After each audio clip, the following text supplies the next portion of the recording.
is a silent epidemic harming 8 out of 10 people unknowingly, sabi ng World Health Organization.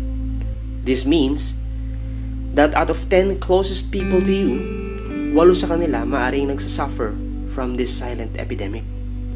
Baka nga isa ka doon sa 8 pero hindi ka lang aware. Now, ang silent epidemic na to ang dahilan ng maraming karamdaman tulad ng diabetes, hypertension, high blood pressure, cancer, gout, arthritis, asthma, depression, osteoporosis, at iba pang chronic illnesses. So kung may kakilala ka na apektado ng ganitong mga karamdaman, sila ang tinutukoy ng World Health Organization. Billion-dollar businesses and industries were actually built to profit from the effects of this silent epidemic. Example na lang ang diabetes. Sa Amerika, gumagastos ng 327 billion taon-taon para lang sa diabetes.